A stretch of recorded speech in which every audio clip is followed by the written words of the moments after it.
Assalamualaikum warahmatullahi wabarakatuh dan salam satu UiTM. Tahniah dan selamat datang buat semua pelajar baru, khasnya dan semua yang mengikuti taklimat ini amnya. Kita mulakan taklimat kita dengan bacaan Ummul Kitab Al-Fatihah.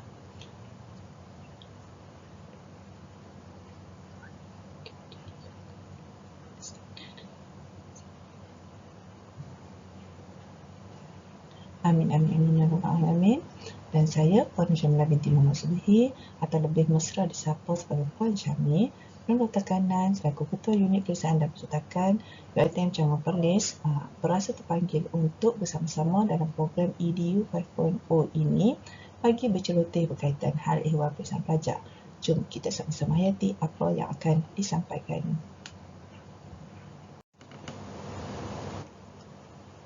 Okey, ini adalah intipati penting atau isi kandungan yang pelajar perlu tahu. Dalam arti kata lain, mesti ambil tahu. Yang pertama, mengenali warga kerja dan tahu fungsi unit peperiksaan yang berkaitan dengan pelajar. Seterusnya, perlu tahu semester yang ada dan jenis-jenis peperiksaan selain peperiksaan akhir. Berikutnya, terdapat 7 perkara yang pelajar perlu tahu, iaitu berkaitan ketidakhadiran kuliah, berkaitan peperiksaan akhir, berkaitan keputusan peperiksaan akhir, berkaitan status keputusan peperiksaan akhir dan penilaian, berkaitan penyata keputusan peperiksaan, berkaitan pelanggaran kaedah tata tertib pelajar bersabit dengan peperiksaan akhir dan penilaian, serta pengiraan PNG dan HPNG. Yang terakhir, dikongsikan juga rujukan jika ada persoalan berkaitan. Jom kita lihat siapa yang ada dalam warga kerja unit peperiksaan dan percetakan ini. Inilah tim unit peperiksaan dan percetakan. Siapa yang berada di Dewan Seri Semarak pada sesi fail hijau yang lalu mungkin bersua dengan Profesor Teknologis Dr. Muhammad Azlan bin Muhammad Ishak. Mesra disapa Prof. Azlan. Beliau adalah Timbalan Rektor Akademik merangkap Ketua Bahagian Hal Ehwal Akademik. Seterusnya, saya telah perkenalkan diri pada permulaan taklimat sebelum ini, diikuti dengan 2 orang kanan saya, iaitu Puan Rosma Malini Muhammad Aus. Mesra disapa Puan Malini, Pegawai Eksekutif Kanan Peperiksaan, dan Encik Asri Abdul Rahim, Penolong Pegawai Penerbitan Kanan Percetakan. Bersama-sama dengan Puan Malini di unit peperiksaan adalah Encik Muhammad Syahril Ghazali, Pembantu Takbir Tertinggi, manakala Encik Ahmad Syukri Ghazali dan Syafarin Anwar Salim, Pembantu Penerbitan Kanan bersama dengan Encik Asri untuk hal ehwal percetakan. Puan Yusnina merupakan setiausaha pejabat di bawah Prof. Azlan, manakala Encik Andy Juzaili merupakan Pembantu Operasi di bahagian hal ehwal akademik. Seterusnya kita lihat pula fungsi unit peperiksaan.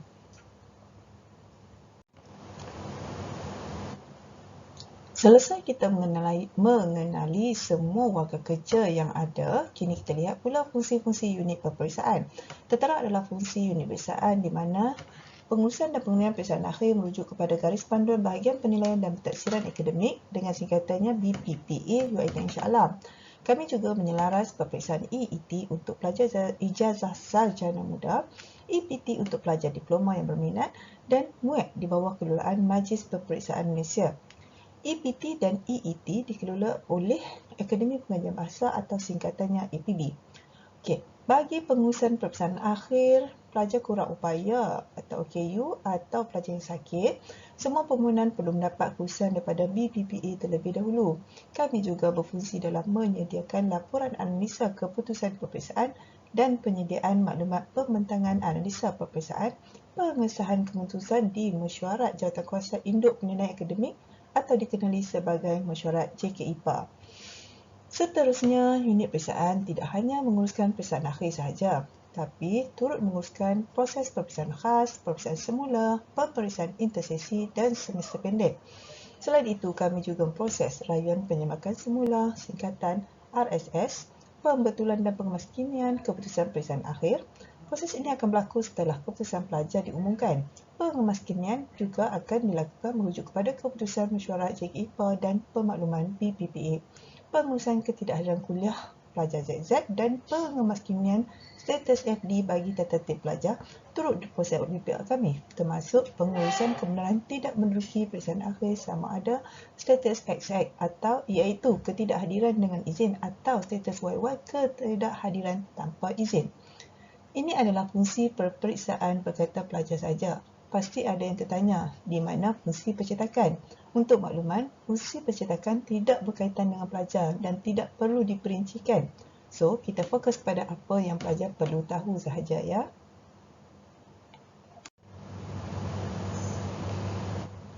Okey, sekarang kita lihat semester pengajian. Sebelum kita lihat jenis-jenis peperiksaan yang dikendalikan oleh unit peperiksaan, kita perlu tahu berkaitan semester pengajian terlebih dahulu. Untuk makluman, semester yang sedang berjalan ini adalah semester biasa, iaitu berada di sesi 4 dikenali sebagai sesi 2024. Semester hadapan akan bermula pada Mac hingga Julai 2023, iaitu sesi 2 dikenali sebagai sesi 20232. Okey, berkaitan perkara ini, jika kita tak faham, tak mengapa. Janji kita semua tahu setiap semester adalah semester biasa yang sama dengan kawan-kawan yang lain. Okey, seterusnya adalah semester intersesi dan semester pendek. Okey, semester ini tidak semestinya sama dengan kawan-kawannya. Okey, semester intersesi ditawarkan kepada pelajar-pelajar yang gagal, mengulang, bergraduat atau ingin mengambil kursus baru kali pertama. Tetapi bukan untuk tamat sebelum tempoh minima pengajian yang ditetapkan. Manakala semester pendek ditawarkan mengikut pelan pengajian. Jika tiada dalam pengajian, semester pendek tidak akan ditawarkan. Okey, kedua-dua semester ini dijalankan serentak iaitu pada bulan Ogos hingga September setiap tahun dalam tempoh 5 minggu kuliah, seterusnya peperiksaan akhir jika ada pada minggu ke-6 bersekali dengan peperiksaan khas dan peperiksaan semula. Bayaran yuran adalah sama iaitu RM200 bagi setiap kursus yang diambil oleh pelajar. Okey, sekarang kita lihat kepada sesi. Sesi 3 bagi intersesi iaitu sesi 20223 telah dijalankan pada Ogos hingga September yang lalu. Begitu juga sesi 33 semester pendek iaitu sesi 202233 telah dijalankan dalam tempoh yang sama. Oleh itu, semester intersesi dan semester pendek hanya akan ditawarkan tahun hadapan selepas semester biasa 20232. Faham ke? Jangan risau. Jika ada keperluan, nanti akan faham juga atau boleh merujuk kepada penasihat akademik masing-masing.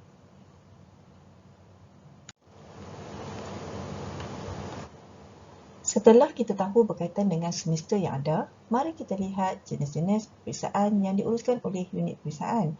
Terdapat 5 jenis peperiksaan seperti yang dapat kita lihat di sini, iaitu peperiksaan akhir, peperiksaan semula, peperiksaan khas, peperiksaan intersesi dan peperiksaan semester pendek. Peperiksaan akhir biasanya berlangsung selama 3 minggu, merujuk kepada tarikh yang ditentukan oleh pihak DPPA bermula minggu ke-16 iaitu selepas study week pada minggu ke-15. Perlu tahu bahawa tidak semua kursus mempunyai peperiksaan akhir, di mana peperiksaan semula hanya akan berlaku jika kes kebocoran soalan atau sebab-sebab khas universiti sahaja. Peperiksaan khas hanya melibatkan subjek yang ada peperiksaan akhir.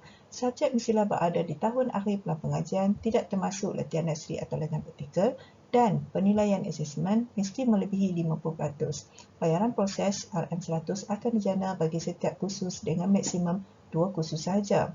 Bagi peperiksaan intersesi, pelajar yang mengikuti semester intersesi sahaja yang akan mengikuti peperiksaan intersesi. Manakala bagi peperiksaan semester pendek merujuk kepada pelan pengajian.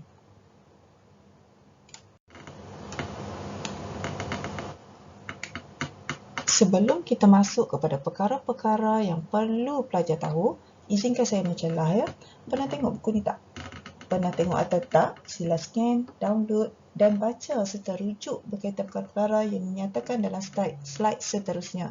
Buku Faktoran Akademik Pindaan 2021 bilangan 1 bagi diploma dan ijazah secara muda boleh dikatakan kitab yang perlu dirujuk jika terdapat permasalahan sebelum merujuk kepada PA atau penasihat akademik atau pihak-pihak yang berkaitan.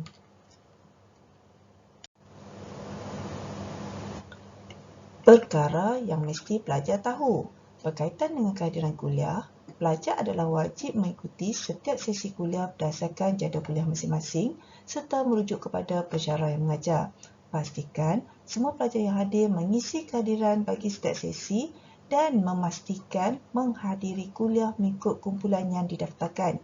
Kehadiran ke kuliah mestilah melebihi 80% bagi mengelakkan diberikan status ZZ.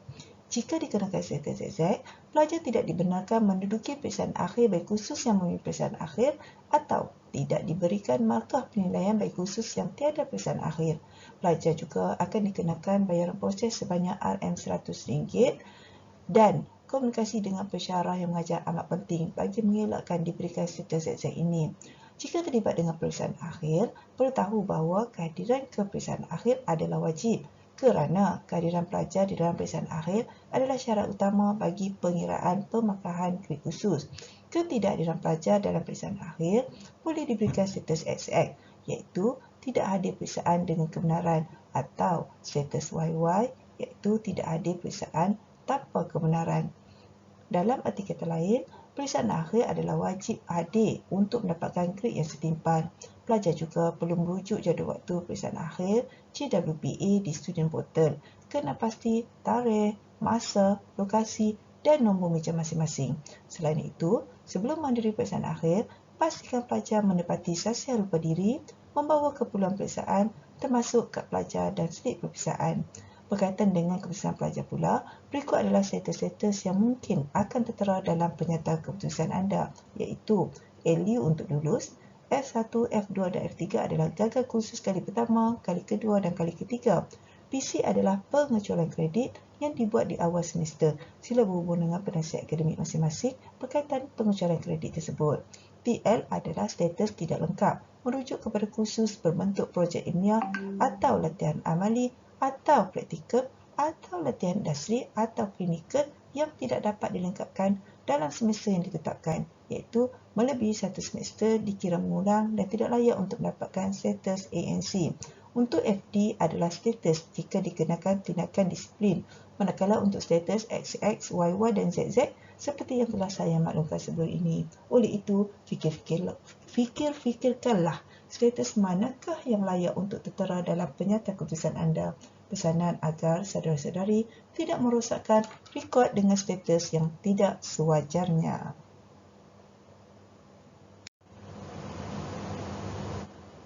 Masih lagi berkaitan keputusan.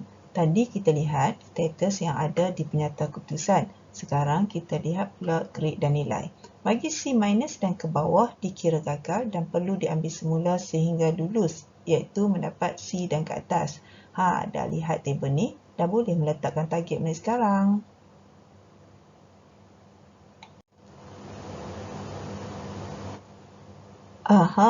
Tadi tabel. Ni apa pula?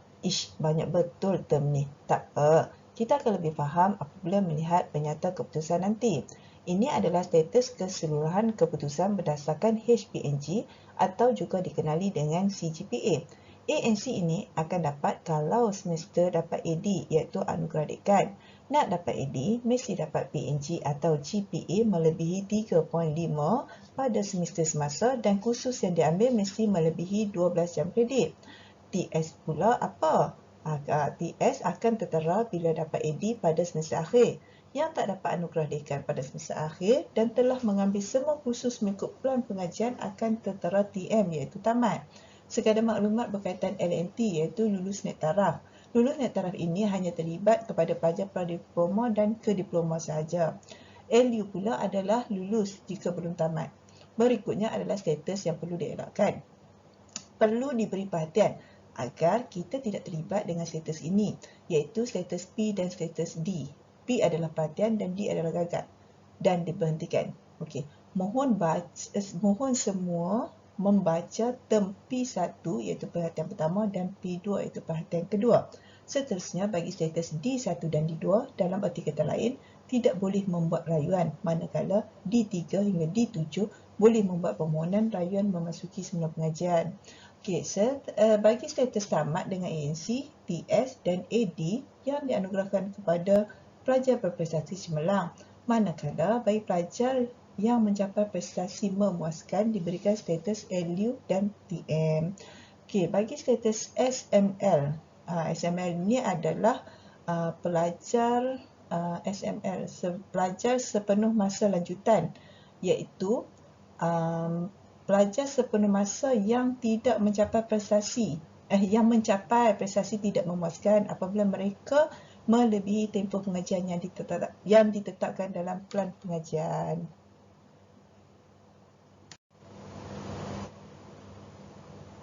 Berkaitan dengan penyata keputusan, singkatan status yang tertera boleh dirujuk dalam e-book yang saya kongsikan tadi. Penyata keputusan ini akan dipaparkan di iStudent Portal. Mohon semua pelajar menyimpan penyata keputusan ini secara soft copy atau dicetak sendiri sebagai rekod. Cetakan yang diperolehi melalui paparan tersebut adalah dikira sebagai cetakan rasmi, di mana tiada tanda tangan diperlukan. Pelajar yang tidak membayar yuran dalam tempoh yang ditetapkan atau tidak mengisi sufu atau gagal mematuhi mana-mana peraturan yang ditetapkan oleh universiti akan ditahan untuk melihat penyata keputusan. Pastikan kita tidak tergolong dalam golongan tersebut. Bagi pelanggaran kaedah tata tertib, pelajar bersabit dengan peperiksaan akhir dan penilaian, pelajar yang didapati bersalah akan dihukum mengikut keputusan pihak berkuasa lembaga tata tertib universiti. Pelajar yang disabitkan kesalahan di bawah kaedah-kaedah institusi pelajaran tata tertib pelajar-pelajar 1976 mengikut keputusan lembaga tata tertib universiti serta pelajar yang telah terbukti melakukan plagiarism dalam projek ilmiah atau tugasan dan digagalkan dalam kursus tersebut boleh diberikan grade F iaitu gagal dengan status FD oleh Senat. Semoga kita semua dielakkan daripada melakukan pelanggaran peraturan yang ditetapkan oleh pihak universiti.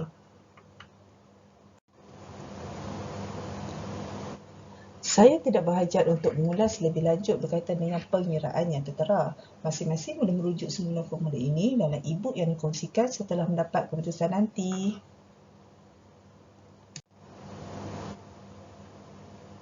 Untuk maklumat lanjut, sila hubungi kami di unit peperiksaan. Kami sedia membantu.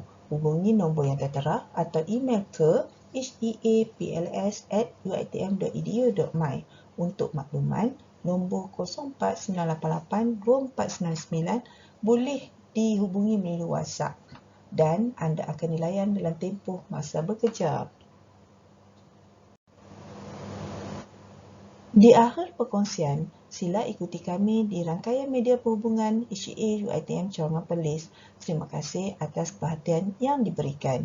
Saya mohon maaf sekiranya terdapat pertuturan yang tidak enak dan kilas saya dalam penyampaian sebelum ini. Semoga perkongsian ini dapat memberi manfaat buat kita semua. Kita tutup perkongsian ini dengan tasbih kifarah dan surah Wal-As.